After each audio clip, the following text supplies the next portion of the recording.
Hi, it's Mrs. Arslan from Peace Church, and I have one more of my favorite Easter stories. It's entitled A Story of Three Trees and the Miracle of Prayer. The story is told by Stephen Robinson, and it's illustrated by Dave Henderson. Long, long ago, three trees stood on a windswept hillside overlooking a vale of wildflowers. One was a gentle almond tree, long past its fruit-bearing years. One was a sturdy oak with wide-reaching branches shaped by soft breezes and strong gales. And one was a mighty cedar, tall and proud.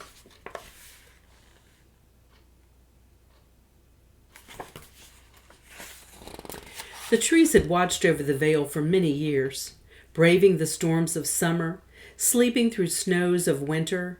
They had been planted more than 100 years before. 3 children had carried the 3 saplings up that wind-swept hill. Each child dug a hole and placed a tree in the ground, then covered it with soil. And each child was filled with wonder and hope for the trees and their future.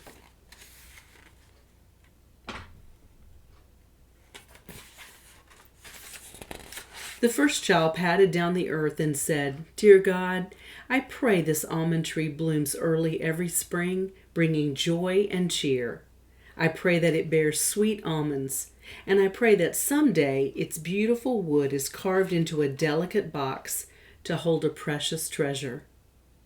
The second child tapped his foot around the base of his sapling and said, "God, I pray that this little oak tree will grow to have a strong heart and spreading branches to protect the little almond tree.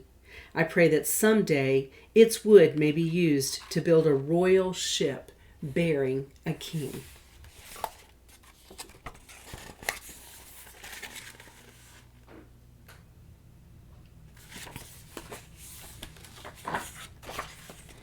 The third child listened to the others, then slowly took his place alongside his little tree.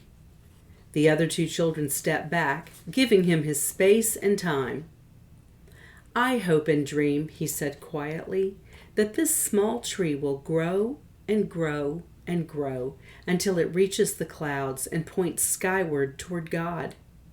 I pray that all who stand here in the years to come will follow its branches into the heavens and feel that God is present and always watching over them."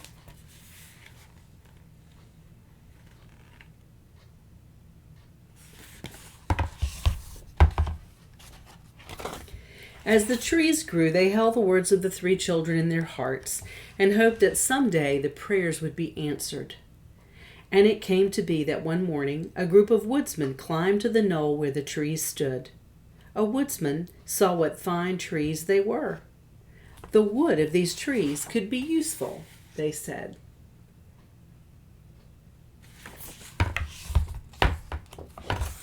The first woodsman looked over the gnarled, aged almond tree. "I will use this old wood to build a new feed trough for my cattle," he said. The tree's heart was sad. It would not become a beautiful treasure box. The second woodsman raised his axe.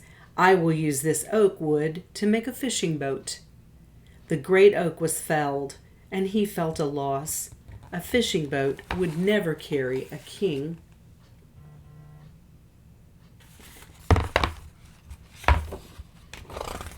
The third woodsman looked up at the tall, straight cedar tree.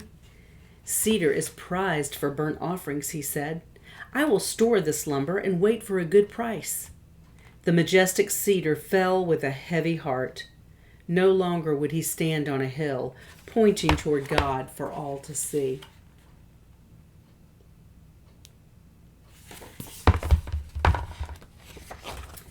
And so it was, a season later, 100 years after 3 small children had planted 3 small trees, that a young man and woman sought shelter in a stable.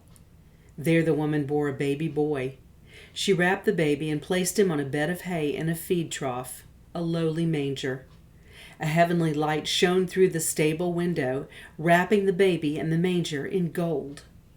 God is watching over this child, thought the heart of the almond tree. I am a cradle, and in my arms I hold God's most precious treasure.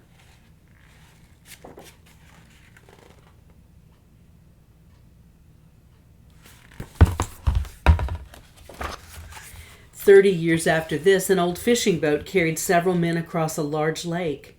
One of the fishermen fell asleep to the gentle rocking of the water. Suddenly, a violent wind blew in. Water started to fill the boat, and the terrified men woke the sleeping man. This man slowly stood and spread wide his arms. 'Peace!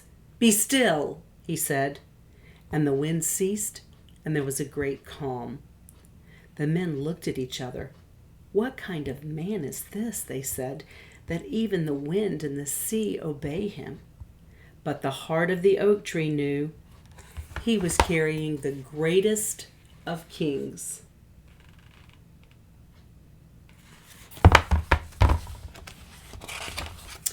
All these years the fragrant cedar wood had lain stacked in a shed, unnoticed, unneeded, until one day when rough hands picked up 2 large boards and carried them out to the city square.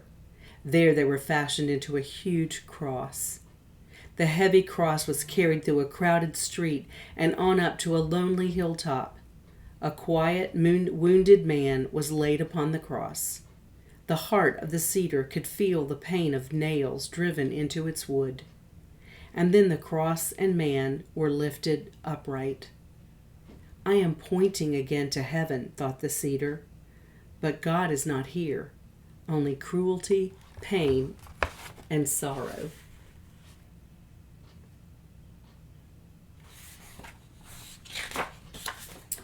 But then the quiet man spoke. "Father, forgive them, for they know not what they do." The heart of the great cedar tree was suddenly touched by a peaceful understanding. Only the loving Spirit of God could pray such a prayer.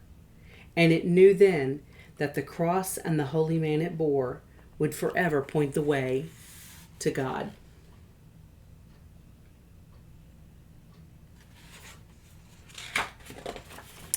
In God's time, in God's way, prayers are answered. 3 children smile down through heaven's window and know that this is true.